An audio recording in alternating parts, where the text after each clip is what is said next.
Finalmente y brevemente, para que no se enojen por lo extendido de esta clase, habíamos dicho que había otros ámbitos en los que también era importante revisar la cuestión de la teoría jurídica. El primero de esos ámbitos era el de las definiciones asociadas, que tiene que ver con contenidos legales que están fuera del Código Penal, pero que pueden tener alguna relevancia a la hora de planificar la teoría jurídica concreta del caso que vamos a litigar. Yo les voy a mostrar un par de ejemplos y luego también podremos discutir cuando nos reunamos o en el foro de la clase si se les ocurren otros contenidos legales que no están en el Código Penal, pero que nos sirven para fortalecer la teoría jurídica que vamos a construir para litigar un caso concreto. Primer elemento o primera definición que nos puede servir, la definición de violencia sexual que da la 26485. Sabemos que la 26485 nos da las distintas formas y modalidades de violencia hacia las mujeres y en cuanto a los tipos, define la violencia sexual como una forma de violencia hacia la mujer. Entonces, acá, con la misma con el mismo método con el que desagregamos los elementos exigidos en el tipo penal, lo que podemos ver es cómo se puede llegar a buscar más contenido y más precisión en cuanto a de qué estamos hablando cuando hablamos de una situación de violencia sexual. ¿Por qué esto nos sirve? Porque asociado a las exigencias propias que tiene el Código Penal, estas definiciones nos pueden servir para configurar de una manera, como les decía, más precisa en qué consistió en un caso la violencia sexual ejercida contra una persona, en nuestro caso contra un niño, una niña o una persona adolescente. Y esto, por una parte, nos va a servir para terminar de cerrar la existencia de los elementos exigidos por el tipo, pero también nos puede servir eventualmente para plantear la extensión del daño en términos de búsqueda de una pena concreta. Si las acciones que involucran un caso, por ejemplo, afectaron la vida reproductiva o la vida sexual de una persona, ahí ustedes tienen que por esta ley eso constituye violencia sexual y eso puede considerarse un plus en términos de buscar la pena concreta para el caso. Es algo que está por fuera de las exigencias del Código Penal. Fíjense que el Código Penal, cuando vimos los requisitos o las exigencias o los elementos del 119, no establece que haya una afectación a la vida reproductiva de una persona. Pero si la consecuencia de un acto de violencia sexual que se configura por el artículo 119 es una afectación a la vida sexual o a la vida reproductiva de una persona, y eso tendremos que verlo con los hechos concretos, entonces esto lo podríamos sostener como una situación agravante vinculada con la búsqueda de una pena. Fíjense entonces la importancia también de ver concretamente las definiciones y no quedarnos en aquí se ha ejercido violencia sexual. Cuando yo solo digo aquí se ha ejercido violencia sexual, probablemente la respuesta que reciba del tribunal es sí, por eso estamos declarando a esta persona responsable por abuso sexual, porque se ejerció violencia sexual. Ahora, cuando yo digo este hecho de violencia sexual configurado en el Código Penal implicó la vulneración de la vida reproductiva de una persona o implicó la vulneración de la vida sexual de una persona, más allá del hecho, entonces ya me estoy yendo a discutir el alcance de la pena. Esta definición entonces me sirve muchas veces para ver cómo construyo los argumentos que me permiten sostener una pena y no otra, que es una de las grandes discusiones que tenemos en el proceso judicial. Bueno, ¿qué es lo que a mí decíamos? El gravemente ultrajante parte en 4 años y llega a 15. ¿Qué es lo que me hace pedir 4 y no 15? ¿Qué es lo que me hace pedir 8 y no 20 si tengo una circunstancia agravada?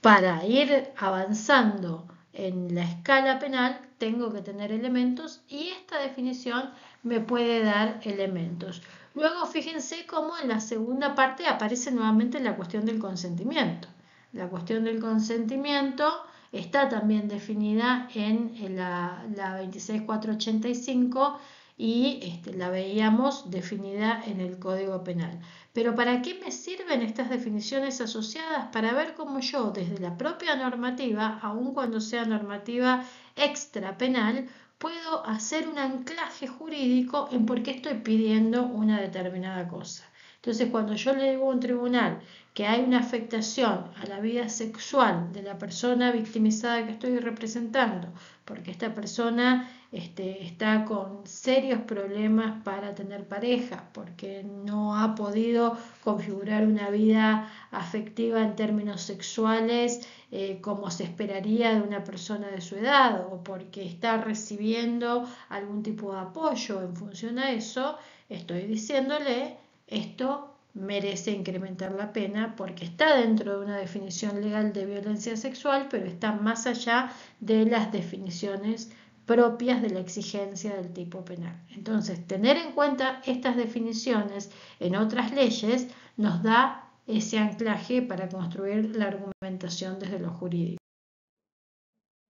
Otro ámbito en el que las definiciones han ido evolucionando y por eso hoy en día estamos en condiciones de decir que el eje central de discusión en los delitos contra la integridad sexual es el consentimiento, es justamente el concepto de consentimiento.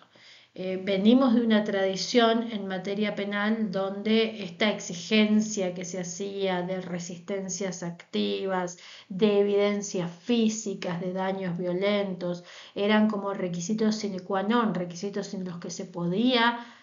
que no se podía avanzar en una imputación. Yo acá en esta lámina lo que les estoy dejando es una especie de cronología de cómo he evaluado la noción, cómo he evolucionado, perdón, la noción de consentimiento en el plano internacional. Y si se acuerdan, en el video anterior les decía que el estupro es uno de los delitos que sigue existiendo en el Código Penal, en el artículo 120, pero que ya tendríamos que empezar a tomar como no escritos, porque el estupro justamente lo que genera es una especie de mitad de camino para determinadas edades entre una relación consentida y una relación no consentida. Hoy en día, la jurisprudencia interamericana, la jurisprudencia de la Corte Interamericana de Derechos Humanos, ya ha dicho con bastante contundencia que en delitos contra la integridad sexual o existe el consentimiento o no existe el consentimiento. No puede haber un más o menos consentimiento y esto que tienen aquí en la lámina son como los lineamientos que han definido para una legislación en delitos contra la integridad sexual que tomen como elemento central la existencia o la ausencia de consentimiento. Por eso, ¿qué nos dice la jurisprudencia? Las disposiciones normativas penales relacionadas con la violencia sexual deben contener la figura del consentimiento como su eje central, es decir, para que se perpetre una violación, podríamos decir en nuestro sistema, una situación de agresión sexual, no exclusivamente una violación. Y esto es importante, no se debe exigir la prueba de amenaza, uso de la fuerza o violencia física. No es un requisito esencial para sostener que no hubo consentimiento, la existencia de una amenaza, la existencia de fuerza o la existencia de violencia física evidenciada. Basta para que se demuestre mediante cualquier medio probatorio idóneo que la víctima no consentió con el acto sexual. Entonces, esto es un cambio importante y por eso en el video anterior yo les decía que en realidad tendríamos que leer el primer párrafo del artículo 119 con lo que tienen marcado como tercer escenario como el segundo escenario. Yo tengo que leer de acuerdo a estas indicaciones sobre la preponderancia que tenemos que darle al consentimiento, la figura del abuso sexual en dos sentidos. Hay abuso sexual cuando hay una agresión sexual a una persona menor de 13 años, siempre, porque no tiene edad de consentir, o cuando hay una agresión sexual a una persona mayor de 13 años que por cualquier circunstancia no haya podido consentir, no haya consentido la acción. Y a partir de ahí puedo desgranar los distintos escenarios que me dan como posibilidades de sostener la ausencia de consentimiento, pero no como límites. No son exigencias que tengo que cumplir siempre, sino que, como dice la segunda afirmación, yo lo que buscaré es cualquier medio probatorio idóneo que me permita a mí sostener que la víctima no consintió el acto sexual. Y ahí, esto lo vamos a ver en la clase que viene, que vamos a empezar ya a trabajar con prueba, lo fundamental va a ser la declaración de la víctima y cómo yo busco soporte para esa declaración de la víctima, pero ya no tengo la necesidad de acreditar estas acciones, como les decía hace un momento, de resistencia de parte de la víctima o agresiones que le hayan dejado marcas a la víctima, que era algo que se solía como exigir para poder proceder a litigar un delito contra la integridad sexual. Entonces, me interesaría que vean ahí en el link que tienen en esta lámina todo este recorrido que ha habido de construcción de la noción de consentimiento en distintos escenarios internacionales para llegar a esta síntesis que es lo que el sistema interamericano nos exige a los estados parte en la actualidad.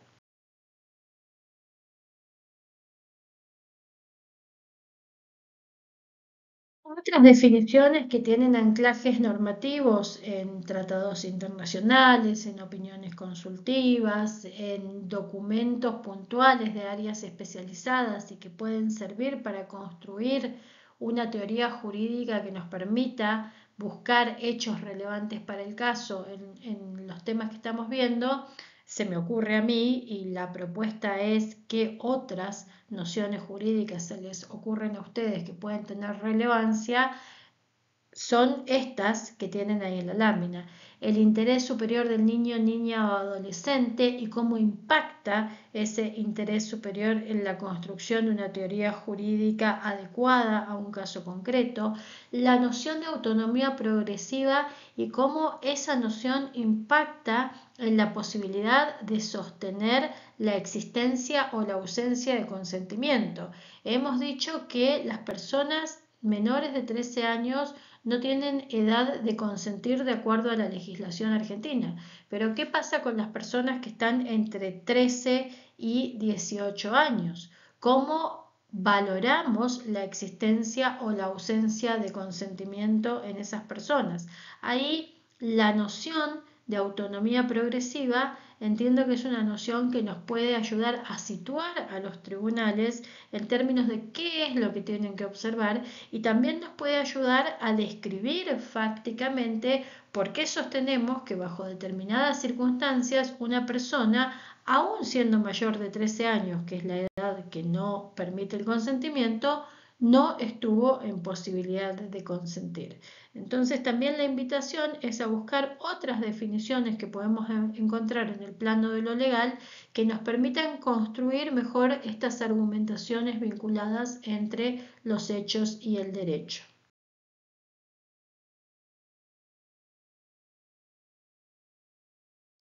Y finalmente, para que vean que voy a cumplir con un video más corto, otros dos ámbitos que dijimos al inicio de esta clase que son relevantes para construir la teoría jurídica tienen que ver con qué es lo que está diciendo la doctrina y qué es lo que está diciendo la jurisprudencia. Con relación a la jurisprudencia es sumamente importante que yo sepa qué dicen los tribunales del lugar donde estoy litigando o si voy a traer una jurisprudencia que sea de un lugar distinto al que litigo, que construya la argumentación de por qué esa jurisprudencia es relevante y es aplicable al caso. Y lo propio con la doctrina. Cuando yo voy a utilizar doctrina, no solamente tengo que estar actualizada en cuanto a cuál es la doctrina más novedosa, sino que también tengo que pensar cómo voy a persuadir al tribunal de que tome este desarrollo doctrinario como propio a la hora de argumentar. En esto, ya pensando estratégicamente en el litigio, tenemos que estar claros y claras en que el uso de la doctrina muchas veces nos va a permitir orientarnos y planificar mejor cómo vamos a construir nuestro caso. Pero nuestro caso no puede ser un recitado de lo que sostienen los autores y autoras sobre los temas que están en discusión. El texto de Andrea que les estoy dejando sobre delitos contra la integridad sexual vinculados a infancias y adolescencias en diversos contextos de vulnerabilidad es sumamente interesante, pero es sumamente interesante porque a mí me da pautas para despejar los hechos, para indagar sobre los hechos, para buscar pruebas. Yo no puedo reemplazar esa obligación que tengo en el ámbito del litigio con una lectura del texto de Andrea en una audiencia o con una transcripción entera del texto de Andrea en una audiencia. Lo mismo sucede con el texto de Javier, que es muy relevante por esto que veíamos hace un momento de cómo ha cambiado la noción del consentimiento y el lugar que ocupa el consentimiento a la hora de litigar estos casos. Pero eso, ¿para qué me sirve a mí? Me sirve para estructurar mejor los hechos, definir mejor cuáles son los hechos sobre los que tengo que indagar, que tengo que explorar con mayor profundidad y buscar la prueba. No me sirven para reemplazar esa tarea. Y la jurisprudencia lo propio. La jurisprudencia a mí me permite mostrarle al tribunal que en un caso análogo al que yo estoy sosteniendo se decidió de la manera que yo estoy solicitando, pero es mi tarea mostrarle al tribunal que mi caso es análogo al caso que estoy citando. Por eso yo, para terminar, quería dejarles esta cita de Ángela Ledesma sobre cómo se utilizan los precedentes, porque en términos jurisprudenciales y en términos de búsqueda y de uso de precedentes, tenemos que tener mucha disciplina en encontrar situaciones similares. Yo no puedo, por ejemplo, retomando un poco lo que les decía antes sobre, la noción de autonomía progresiva y cómo puede servirnos a la hora de valorar si existe o no existe consentimiento, yo no puedo pretender utilizar cómo se valoró la existencia o inexistencia de consentimiento en un caso que tenía por víctima a una persona adulta para trasladarla a un caso que tiene por víctima a un niño, una niña o un adolescente. No puedo pretender tampoco que se valore que se tome como precedente un caso en el que se decidió una relación de asimetría por poder entre un varón adulto que tiene una diferencia tan importante con la víctima adolescente y trasladarla a un caso que tiene como imputado a un joven que está mucho más cerca en edad a la víctima adolescente. ¿Eso hace que la víctima deje de ser víctima? No, pero yo no puedo pretender utilizar los mismos argumentos porque no se trata de situaciones análogas. Entonces, lo primero que yo tengo que observar cuando busco jurisprudencia y cuando pretendo utilizar jurisprudencia es si se trata de una situación análoga, y lo segundo que voy a tener que hacer cuando construyo mi argumentación es decirle al tribunal, ya sea en un escrito o en una audiencia, por qué la situación es análoga y por qué el caso que traigo como antecedente es aplicable a la situación que estoy planteando. Esto no siempre es fácil, encontrar jurisprudencia que sirva con este nivel de precisión no siempre es sencillo, pero es mucho más eficaz. Si no, yo corro el riesgo de recibir una respuesta como la que da Ángela Ledesma en este caso, donde ¿qué dice? La aplicación de precedentes constituye una materia regida por los más altos estándares de litigación, es decir, que las partes deben explicar los motivos en virtud de los cuales consideran o no aplicable el fallo, seleccionar los hechos relevantes e irrelevantes, categorizarlos y, en definitiva, identificar el principio subyacente para luego justificar su aplicación al caso actual. Y esta última oración es la que a mí me parece más importante. La mera enunciación de sentencias cual listado en modo alguno satisface las exigencias argumentales que se requieren en la aplicación de un sistema de precedentes. Entonces, cuidado con eso cuando construyo una teoría jurídica. Yo tengo que mínimamente tener un mapa de qué decisiones han salido en contra de lo que yo quiero decir y cuáles han salido en favor de lo que yo quiero decir, para ver si se trata de situaciones análogas y en caso de que se trate de situaciones análogas y estén en mi contra, explicar por qué este caso sale de la regla que se ha establecido. Entonces, la jurisprudencia tiene esa utilidad y no sirve, como dice Ledesma en este pequeño párrafo que les estoy dejando, como un listado de sentencias que después mando al tribunal a revisar. La revisión la tengo que hacer yo. ¿Para qué? Para cerrar al máximo posible al tribunal la posibilidad de darme una respuesta arbitraria. Esto es lo que trabajamos cuando trabajamos teoría jurídica. Terminando como empecé, verán que no es solamente identificar una norma, tiene que ver con armonizar todas las normas que están en juego en un caso, tiene que ver con pensar en el tiempo, pensar en las exigencias, pensar en las definiciones extra penales que me pueden servir para construir mejor mi caso penal, pensar qué ha dicho la doctrina, conocer qué viene diciendo la jurisprudencia, conocer la jurisprudencia del lugar donde yo litigo, conocer los tribunales del lugar donde yo litigo, para hacer un andamiaje o hacer una estructura desde las exigencias normativas lo más sólida posibles y luego a partir de eso sí pensar cuáles son los hechos que a mí me van a permitir sostener una determinada teoría jurídica y cuál es el techo que tiene mi posibilidad jurídica a partir de este análisis de los hechos. Nos vemos en la clase siguiente, espero no haberles aburrido mucho y ahí les dejo un par de tareitas para que completemos.